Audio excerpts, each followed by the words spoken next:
നമസ്കാരം സുഹൃത്തുക്കളെ. വീട്ടിൽ ഒരു പെൺകുട്ടി ജനിച്ചാൽ ഉടനെ നമ്മുടെ നാട്ടിലെ അമ്മാവന്മാരും അയൽക്കാരും ചോദിക്കുന്ന ഒരു സ്ഥിരം ചോദ്യമുണ്ട്. എന്നാ പിന്നെ സ്വർണമിട്ട് തുടങ്ങിക്കോണം അല്ലേ എന്ന്. മകൾക്ക് 1-ാം ക്ലാസ്സിൽ അഡ്മിഷൻ എടുക്കുന്നതിനേക്കാൾ മുൻപേ അവളുടെ കല്യാണത്തിന് പന്തലിടുന്നത് സ്വപ്നം കാണുന്നവരാണ് നമ്മളിൽ പലരും.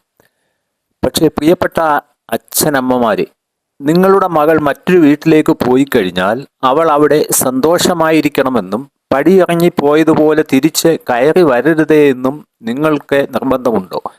എങ്കിൽ സ്വർണത്തെക്കാളും പണത്തെക്കാളും വലിയ ചില കാര്യങ്ങൾ അവൾക്ക് നൽകേണ്ടതുണ്ട്. അതിനെക്കുറിച്ചാണ് ഇന്നത്തെ ഈ വീഡിയോയിൽ ഞാൻ പറയുവാൻ പോകുന്നത്. ഈ വീഡിയോ അവസാനം വരെ കാണുക, കാരണം ഇത് നിങ്ങളുടെ മകളുടെ ജീവിതമാണ്. നമ്മുടെ നാട്ടിലെ ഒരു വലിയ തമാശയുണ്ട്. പെണ്ണിന് നല്ലൊരു ആലോചന വരുന്നു, ഉടനെ വീട്ടുകാർ പറയും ഇപ്പോൾ കെട്ടിച്ചേക്കാം, പഠിത്തം ബാക്കി, കല്യാണം കഴിഞ്ഞിട്ട് അവിടുന്ന് നടത്താമല്ലോ. കേൾക്കുമ്പോൾ നല്ല സുഖമുണ്ട്, പക്ഷേ സംഗതി അത്ര എളുപ്പമല്ല. സ്വന്തം വീട്ടിൽ അച്ഛനെയും അമ്മയുടെയും തണലിൽ പഠിക്കുന്നത് പോലെയാണോ മറ്റൊരു വീട്ടിലെ സാഹചര്യങ്ങൾ? അവിടെ ചെന്ന് കയറുന്നത് ഒരു മകളായല്ല, പിന്നെയോ മരുമകളായാണ്. അവർക്ക് അവരുടേതായ സാമ്പത്തിക ലക്ഷ്യങ്ങൾ കാണും. നിങ്ങളുടെ മകളുടെ ഉപരിപഠനത്തിന് വേണ്ടി ലക്ഷങ്ങൾ ഇൻവെസ്റ്റ് ചെയ്യാൻ അവർ തയ്യാറായിക്കൊള്ളണം എന്നില്ല. അവിടെ തുടങ്ങും നിങ്ങളുടെ പ്രശ്നങ്ങൾ. എനിക്ക് പഠിക്കണമെന്ന് അവൾ പറയുന്നതും ഇവിടെ ഇതിനൊന്നും സൗകര്യമില്ല എന്ന് അവർ പറയുന്നതും തമ്മിലുള്ള യുദ്ധം ഒടുവിൽ ചെന്നെത്തുന്നത് കുടുംബ കലഹത്തിലേക്കാണ്. അതുകൊണ്ട് മക്കളെ പഠിക്കൽ കൊണ്ടുചെന്ന് കെട്ടിക്കുന്നതിന് മുൻപ് അവളുടെ പഠിത്തം പൂർത്തിയാക്കി സ്വന്തം കാലിൽ നിൽക്കാൻ പ്രാപ്തയാക്കുക. ഒരു പെൺകുട്ടിയുടെ ജീവിതം ഒന്ന് ആലോചിച്ചു നോക്കൂ.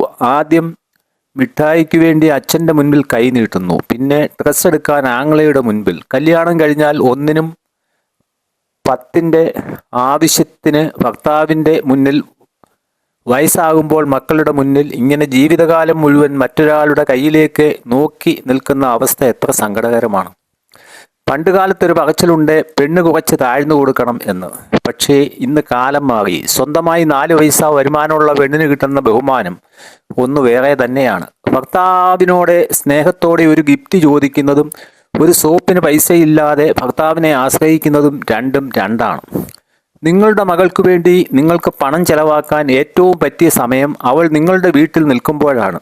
അവിടെ അവൾക്ക് 100% സുരക്ഷിതത്വമുണ്ട്. അവൾക്ക് വേണ്ട സ്കില്ലുകൾ പഠിപ്പിക്കാനും അവളെ ജോലിക്ക് പ്രാപ്തയാക്കാനും ഉള്ള ഇൻവെസ്റ്റ്മെൻറ്റ് നിങ്ങൾ തന്നെ നടത്തണം. കെട്ടിച്ചു വിട്ടു ഇനിയും അവിടുത്തുള്ളവർ നോക്കിക്കൊള്ളും എന്ന് കരുതുന്നത് വലിയ മണ്ടത്തരമാണ്. അവൾ അവിടെ ഒരു പരാതിക്കാരിയായി മാറണോ അതോ ആ വീടിൻ്റെ നെടുന്തൂണായി മാറണോ എന്നത് അവൾക്ക് നിങ്ങൾ നൽകുന്ന ആത്മവിശ്വാസത്തെയും വിദ്യാഭ്യാസത്തെയും ആശ്രയിച്ചിരിക്കും.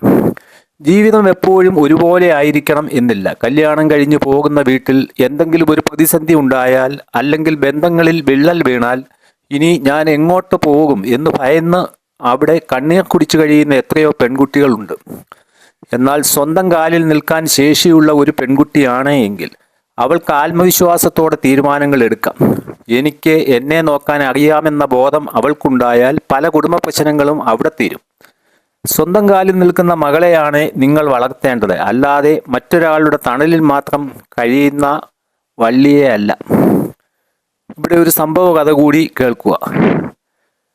പ്രിയ, അവൾ നമ്മുടെയൊക്കെ അയൽവക്കത്തെ, അല്ലെങ്കിൽ നമ്മുടെ തന്നെ വീട്ടിലെ ഒരു പെൺകുട്ടിയെ പോലെ ആയിരുന്നു. പഠിക്കാൻ മിടുക്കി, അതിലേറെ സ്വപ്നങ്ങളുള്ളവൾ. ഡിഗ്രി കഴിഞ്ഞപ്പോഴേക്കും വീട്ടിൽ ആലോചനകൾ തുടങ്ങി.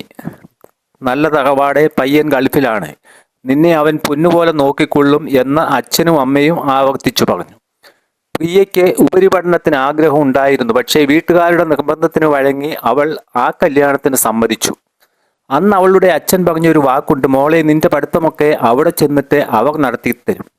നമ്മൾ സംസാരിച്ചിട്ടുണ്ട്. ആ വാക്കിലായിരുന്നു അവളുടെ മുഴുവൻ പ്രതീക്ഷയും. കല്യാണം കഴിഞ്ഞ മാസം 1 കഴിഞ്ഞു. പ്രിയ തൻ്റെ പഠനത്തെക്കുറിച്ച് ഭർത്താവിനോടും വീട്ടുകാരോടും സംസാരിച്ചു. പക്ഷേ അവിടെ കാര്യങ്ങൾ മാറി മറിഞ്ഞു. ഇനിയിപ്പോൾ എന്തിനാ പഠിക്കുന്നത്? വീട്ടിലെ കാര്യങ്ങൾ നോക്കി സമാധാനമായി ഇവിടെ ഇരുന്നൂടെ? പൈസയ്ക്ക് ഇവിടെ എന്ത് ബുദ്ധിമുട്ടാണുള്ളത് എന്നായിരുന്നു അവരുടെ മറുപടി. സ്വന്തം വീട്ടിൽ അച്ഛൻ അവൾക്ക് വേണ്ടി ചെലവാക്കിയ പണം ഈ വീട്ടിൽ അവൾക്ക് വേണ്ടി ഇൻവെസ്റ്റ് ചെയ്യാൻ അവർ തയ്യാറായിരുന്നില്ല. അങ്ങനെ പ്രിയയുടെ സ്വപ്നങ്ങൾ ആ വീട്ടിൻ്റെ അടുക്കളയ്ക്കുള്ളിൽ ഒതുങ്ങി. 10 രൂപയുടെ ഒരു സാധനം വാങ്ങണമെങ്കിലും സ്വന്തം അമ്മയ്ക്കൊരു മരുന്ന് വാങ്ങി കൊടുക്കണമെങ്കിലും അവൾക്ക് ഭർത്താവിന്റെ മുൻപിൽ കൈ നീട്ടേണ്ടി വന്നു. ചോദിക്കുമ്പോഴൊക്കെ കിട്ടുന്ന പരിഹാസങ്ങൾ അവളുടെ ആത്മാഭിമാനത്തെ മുറിപ്പെടുത്തി. വർഷങ്ങൾ കടന്നുപോയി. അപ്രതീക്ഷിതമായി ഒരു ദിവസം പ്രിയയുടെ ജീവിതത്തിൽ ഒരു ദുരന്തം സംഭവിച്ചു. അവളുടെ ഭർത്താവ് ഒരു അപകടത്തിൽ മരിച്ചു. പെട്ടെന്ന് അവളുടെ ലോകം ഇരുട്ടിലായി. അത്രയും കാലം തണലായി നിന്ന മരം വീണപ്പോൾ അവൾ വെയിലത്തായി. സ്വന്തമായി ഒരു വരുമാനമില്ല. കയ്യിൽ ഡിഗ്രി സർട്ടിഫിക്കറ്റ് ഉണ്ടെങ്കിലും ജോലി പരിചയമില്ല. തിരിച്ച് സ്വന്തം വീട്ടിലേക്ക് വരാമെന്ന് വെച്ചാൽ അച്ഛനും അമ്മയും പ്രായമായിരിക്കുന്നു. ആങ്ങളമാരുടെ ജീവിതത്തിൽ അവൾ ഒരു ഭാരമാകുമോ എന്ന പേടി. മക്കളുടെ മുൻപിൽ ഇനിയും കൈ നീട്ടേണ്ടി വരുമോ എന്ന ആധി. അന്ന് അവൾ കരഞ്ഞുകൊണ്ട് ഓർത്തു, അന്ന് അച്ഛൻ എന്നെ കെട്ടിച്ചുവിടാൻ കാണിച്ച ധൃതി എൻ്റെ പഠിത്തം തീർക്കാൻ കാണിച്ചിരുന്നുവെങ്കിൽ ഇന്ന് എനിക്ക് ആരുടെയും മുൻപിൽ തലകുനിക്കേണ്ടി വരില്ലായിരുന്നു. ഇതൊരു പ്രിയയുടെ മാത്രം കഥയല്ല. സ്വന്തം കാലിൽ നിൽക്കാൻ പ്രാപ്തയാക്കാതെ മക്കളെ പടിയിറക്കി വിടുന്ന ഓരോ മാതാപിതാക്കളും ഓർക്കേണ്ട പാഠമാണിത്. പ്രിയയ്ക്ക് നഷ്ടപ്പെട്ടത് അവളുടെ ജീവിതം മാത്രമല്ല, അവളുടെ ആത്മവിശ്വാസം കൂടിയാണ്. ചുരുക്കി പറഞ്ഞാൽ, പെൺമക്കളെ കെട്ടിച്ചുവിടാൻ ധൃതി കാണിക്കരുത്. അവരെ പക്വതയുള്ളവരാക്കി മാറ്റുക. പണം സമ്പാദിക്കാനും ജീവിതത്തിലെ പ്രതിസന്ധികളെ നേരിടാനും അവർക്ക് ധൈര്യം നൽകുക. അച്ഛൻ്റെയും അമ്മയുടെയും മുൻപിൽ അവൾക്ക് എപ്പോഴും വരാം. പക്ഷേ അത് നിസ്സഹായത കൊണ്ടായിരിക്കരുത്, മറിച്ച് സ്നേഹം കൊണ്ടായിരിക്കണം. നിങ്ങളുടെ മക്കളെ ഒരു ആസ്തി ആക്കി മാറ്റുക, അല്ലാതെ മറ്റൊരാൾക്ക് അതൊരു ബാധ്യതയാക്കി ആവാൻ ഇടവരുത്തരുത്. ഈ ചിന്താഗതി നമ്മുടെ സമൂഹത്തിൽ മാറേണ്ടതുണ്ട്. ഈ വീഡിയോ പെൺമക്കളുള്ള എല്ലാ മാതാപിതാക്കൾക്കും ഷെയർ ചെയ്യുക. നിങ്ങളുടെ അഭിപ്രായങ്ങൾ താഴെ കമൻറ്റ് ചെയ്യുക. പുതിയൊരു വിഷയവുമായി വീണ്ടും കാണാം. നന്ദി.